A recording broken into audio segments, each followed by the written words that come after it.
let's look at another really useful way for us to be able to clean up and reuse parts of our code in other materials.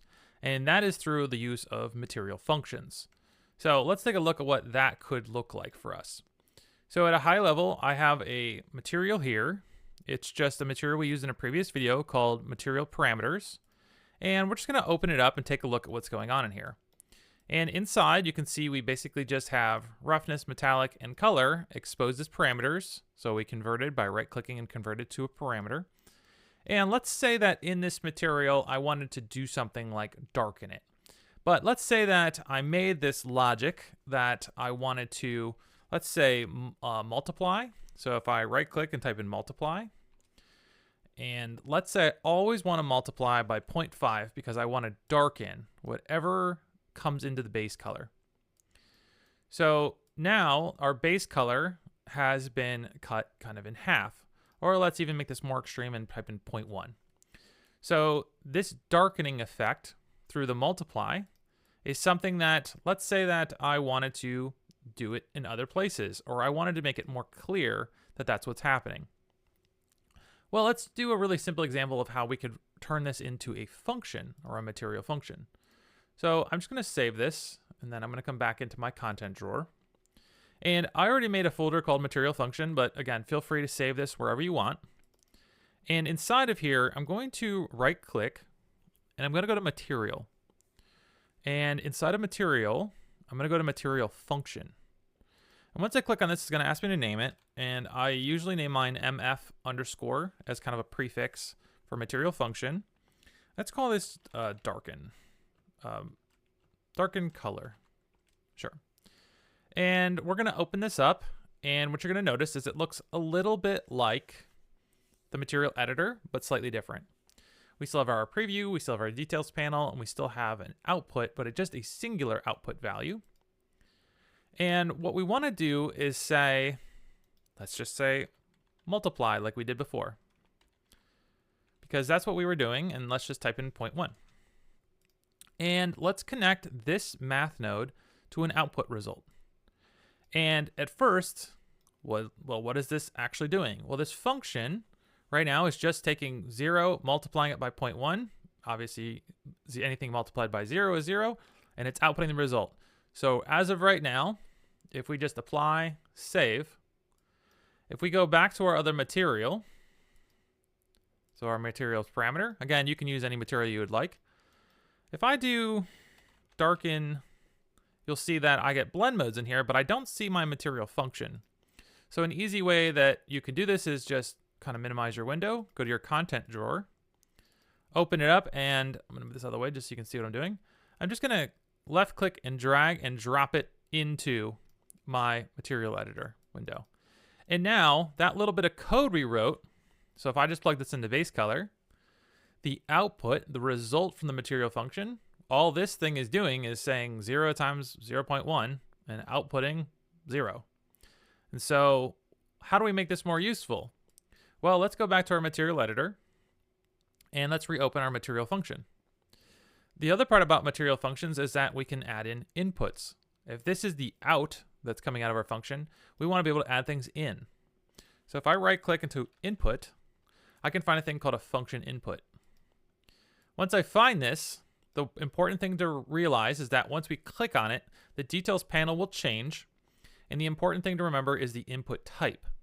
This is kind of saying what type of data are you piping in? Oh, a scalar, 2, 3, 4, a texture array, etc. And for now, because we're just changing the color, and color is represented by RGB, XYZ, we have a vector 3 here. This is what it's defaulted to, and that's okay for now. So let's just take this little pin and plug that into the A channel. So what is this saying now? It's saying whatever is fed into the function, multiply it by 0.1 and output it. So I'm going to hit apply, and I'm going to hit save. And what you're going to notice is I get an error in the material where I had created the material function. So I'm going to abort for now. And why does this have an error on it? Well, it's saying this function requires an input. So if I don't have anything plugged into this, it's upset because it's saying, well, I don't have anything to work on, so I need you to know that there's going to be a problem. If I were to plug in my base color here to that in, you'll notice we get that darkening effect again. Because it's doing what's happening in this multiply node, we're actually just doing it inside of a function.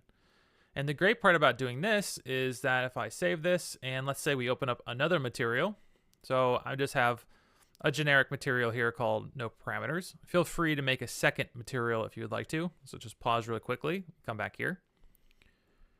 Okay, once you have your second material created, if I come inside of here now, and again, I just kind of minimize the window, go to content drawer. I'm going to click drag that multiply darken function in, and I reuse this. What's great is now if I plug this in and out to the output result and apply, now in two different materials, I'm using the same function.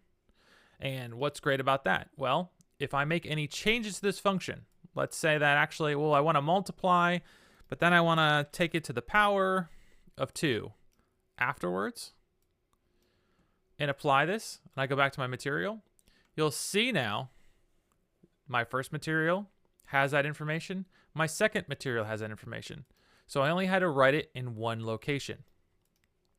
Another thing we can do that can eliminate that error we saw, so if I come into my materials parameter collection here and I uncollect it and it throws that error again, how we can fix this error, let's say that we actually don't care about having an input and we'll just let it multiply by default.